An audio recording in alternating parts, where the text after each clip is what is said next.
Hello, CC friends. Welcome to the exponentiation unit. This is going to be video part 3. We're still finishing up on page 2, but not really following necessarily, just going over some basic rules. And even in the last video, I talked a little bit about negative exponents. So really, we can think of all this as on page 3. But we get a lot into these heavier roots of, it walks you through the process of simplifying powers, copying roots, simplifying logarithms. And, I love just the relation it's showing between these three things already for them. So anyway, we'll kind of glance over here to page 3 and talk a little bit. We talked about the negatives, so just a quick review. If I have a negative power, like 5 to the negative 2, this is the same as 1 over 5 to the positive 2, which would be 1 over 25. Okay, so let's talk now about what is a fractional exponent. I don't see it a whole lot yet in here, but I'm going to talk about it anyway because I know it's going to come up, and it's very important, especially when we're understanding um, logarithms. And actually, well, we'll just talk about it real quick. So, your square roots and your cubed roots and things like that can be represented by a fractional exponent. So if I have the square root of 25, this is the same as saying 25 to the 1/2 power. Okay, so we'll touch on that, and then in a later video we'll go a little deeper. Okay, because I'm not gonna, I thought it was on this page and I was thinking ahead. I think it's on further pages ahead. So it doesn't show that a whole lot otherwise. But just know then if I had like, we're not going to do this because this would require a calculator, 25, the fourth root instead of the square root, this would be 25 to the 1/4 power. Okay, so whatever's here is the denominator of the fractional exponent.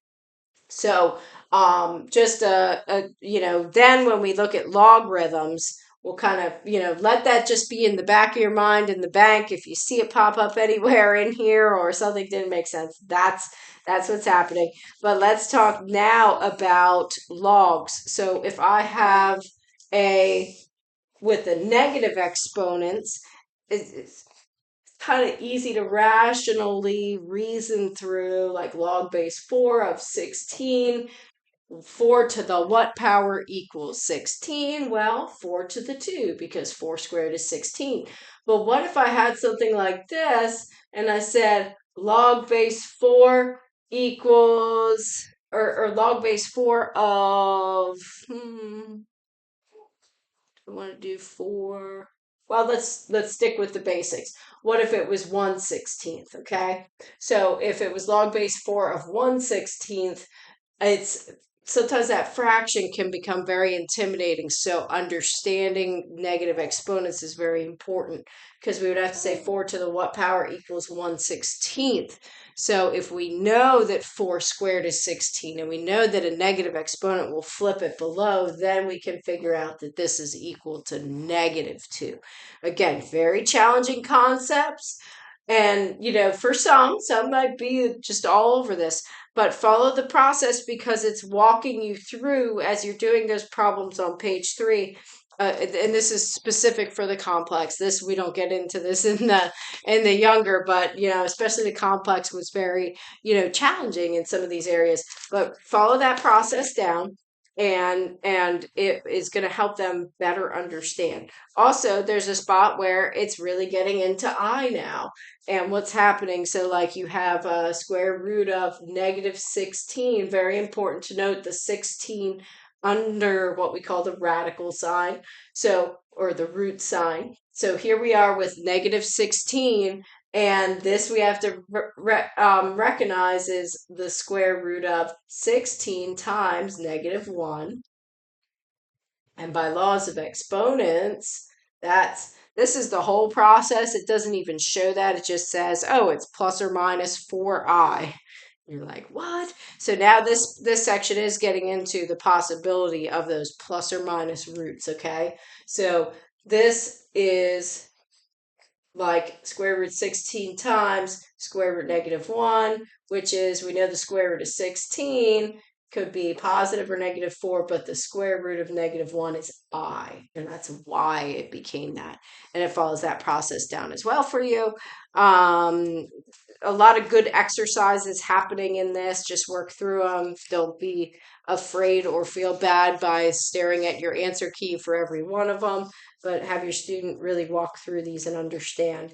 Um, and then the last two things on these first 4 pages that we'll discuss is, one, there's this really cool representation. This is something they're probably not going to see again unless they get into computer programming or some random higher levels of math will do this, where you talk about different number systems. So I've seen this theme running through, but this is the best illustration I've ever seen, where it's like, you have your write the value of the place names. This is on page 4, and it has the decimal place and then the binary place, and it talks about a whole different number system. So we are very accustomed to the decimal number system, which is base 10. And so there are other bases that we can function under, like a clock, what goes up to 12 and then it restarts. So it doesn't go up to 10, it goes up to 12. So they show like, what is the difference between 111 base 10, which by the way is just 111. We have a 1 in the hundreds, a 1 in the tens, and a 1 in the ones. What is that same number in the decimals, once we expand it out in a base 10? Because if you notice the solution, both of the solution lines have a base 10 at the end. So in a hundreds world, we have 1 times 10 to the 2, because that's the third row here, okay, plus 1 times 10 to the 1 plus 1 times 10 to the 0. Oops, go to the 0. And this is 100 plus 10 plus 1, or 111. It is exactly itself. And this is what they've learned. They've learned this in traditional curriculums, because this is like the expansion of numbers, how we break it down by hundreds, tens, ones, and they've probably seen this before. But we go then with a base 2. What does that mean? Well, this means the same thing. So that first digit, 1, but times 2 to the 2 power, whatever that base is here, plus 1 times 2 to the 1 power, plus 1 times 2 to the 0 power. So what are these values? We're converting it over to a base 10. This is 1 times 4. This is 1 times 2. And then this is 1 times, remember, anything to the 0 is 1. So this is just 1. And we add them all together, we get 4 plus 2 plus 1 gives us 7. Isn't that crazy? So it's, don't overthink it. And by the way, it does do in the book that where this is still base 10, but this one has been converted to base 10. This is not,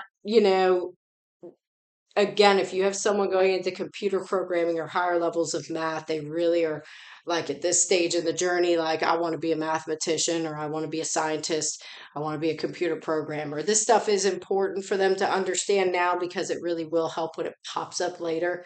But don't sweat this too much but it's such a good analogy of how I've never seen it done so well, because this stuff used to bog my mind, because I was more like a calculus track individual. I love the calculuses and the heavy like algebraic computations, but this just boggled my mind when I hit it in college, because I was I don't know what's happening.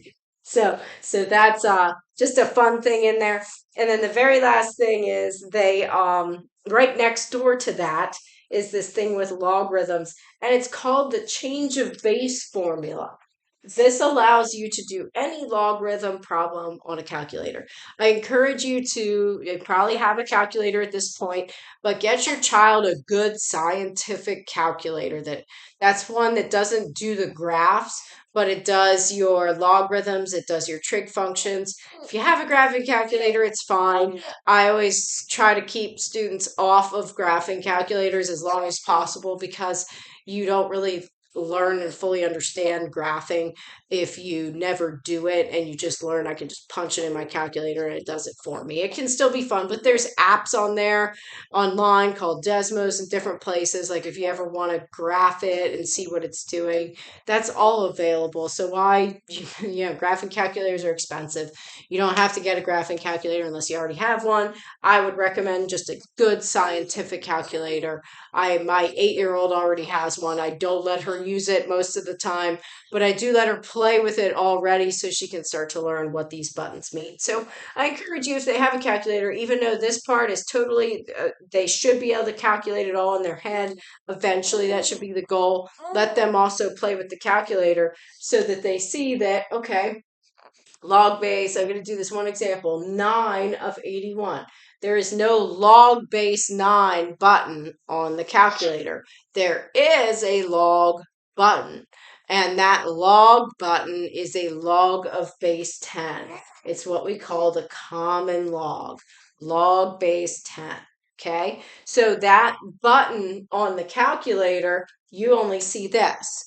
So what the change of base formula does that they're practicing here, and again, they're just learning the pattern of it, is it says, I can take this log that I don't have a button for, even though I can figure this out in my head, it's 2, right? But a more complicated one that I could not figure out in my head, I can use this same principle.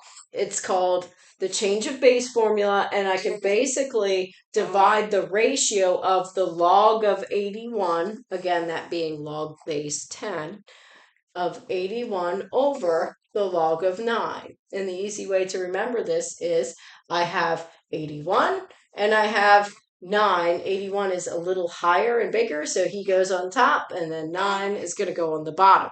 So I have this ratio now. Now I couldn't calculate 10 to the what power equals 81, and I couldn't calculate 10 to the 9 power equals what, but I'm showing this illustration because this pattern that they're showing that's very basic to follow is they already knew, or they could at least, they're doing it with a log of base 3. Okay, so 3 is a little bit easier to understand, but I just want to show in general. So like this could be any base. I could put a 3 here. And that's the problem that's at hand. 3 to the what equals 81. 3 to the what equals 9.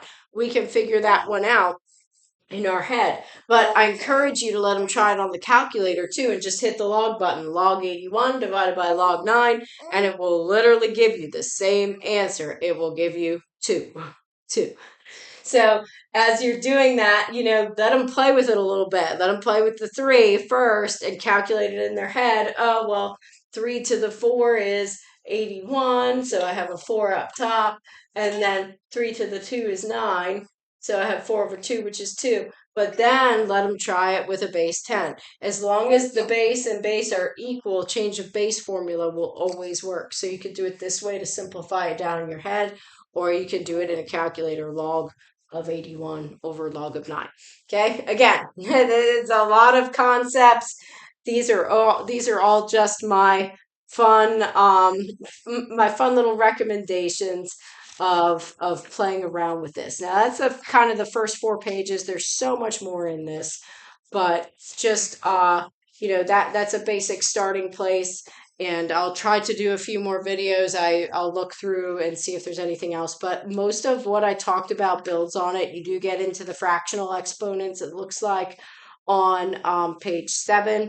So I'll try to do at least one more video that goes into any more challenging concepts that arise during the journey. So have a great day. Enjoy. Don't stress. Know that after this unit, there's going to be some backtracking. There's going to be a review of concepts they learned. So you don't have to be concerned that they're going to forget everything they ever learned in math. It continues to review and build because that's what math does. So have a great day. Thank you for joining.